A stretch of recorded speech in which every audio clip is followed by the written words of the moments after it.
பார்த்தீங்கன்னா முட்டைக்கறிக்கு எப்படி ஈஸியாக பண்ணுறது ஹோம்மேடான்னு பார்க்க போகிறோம். முதல்ல 3 முட்டை எடுத்துக்கோங்க, உங்களுக்கு எத்தனை வேணுமோ.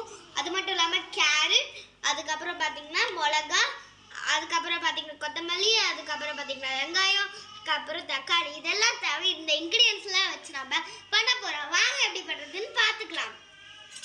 முதல்ல முட்டையை உடைச்சிக்கலாம். இப்போ இதை நல்லா கலக்கி எடுத்துக்கோங்க. இதை நல்லா அடிச்சுக்கலாம்.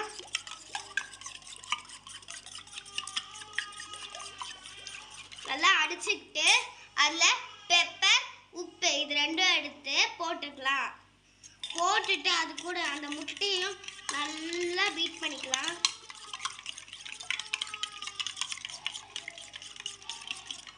ஆயில் ஊற்றி நல்லா ஸ்ப்ரெட் பண்ணி விட்டுக்கோங்க. ஃபுல்லாக தவால ஸ்ப்ரெட் பண்ணிக்கோங்க. நல்லா ஸ்ப்ரெட் பண்ணிட்டு அடுப்பு ஆன் பண்ணிக்கோங்க. அப்புறம் அந்த எண்ணெயில வந்து லைட்டா பபிள்ஸ் வரணும். பபிள்ஸ் வர வரையும் வெயிட் பண்ணுங்க. இந்த மாதிரி கை வச்சு பாருங்க. நல்லா சூடா இருந்துச்சுன்னா கரெக்ட் கெப்பாசிட்டிக்கு இருக்கும். ஒரு 5 minutes அப்படின்னா 10 minutes. இப்போ இந்த மாதிரி வேகணும். வேகின போது ஒரு 5 minutes அப்படின்னா 8 minutes அப்படியே விட்டுடுங்க. ஃபுல்லாக இதுவாகிடணும். அந்த மாதிரி மேலே வரணும். இது பாருங்கள், இங்கே வரல, வெயிட் பண்ணலாம். இப்போ நம்ம பண்ணி வச்சிருந்த ரெசிபியை அப்படியே திருப்பி போட்டுக்கோங்க. இந்த மாதிரி வரணுங்க, அப்போ தாங்க கரெக்டாக இருக்கும். நாங்கள் பாதியாக போட்டிருக்கோம், அதான் உங்களுக்கு அப்படி தெரியுது. நல்லா வேக வச்சுருங்க. 2 சைடும் வேகணும் இல்லையா, அதுதான் திருப்பி போடணும். ஆஃப் பண்ணிடுப்போம். அவ்வளோதானா. இப்போ நம்ம வச்சிருந்த முட்டையை ஒரு பிளேட்டுக்கு ட்ரான்ஸ்ஃபர் பண்ணிக்கலாம்.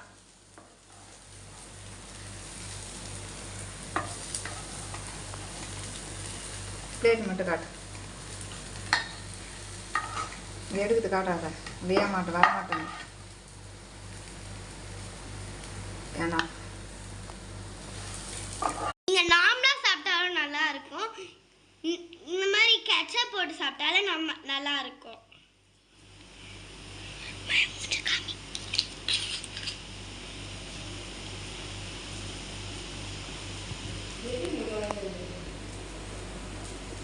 சூப்பருங்க. நீங்களும் ட்ரை பண்ணி பார்த்து சொல்லுங்க. சூப்பராக இருக்கு.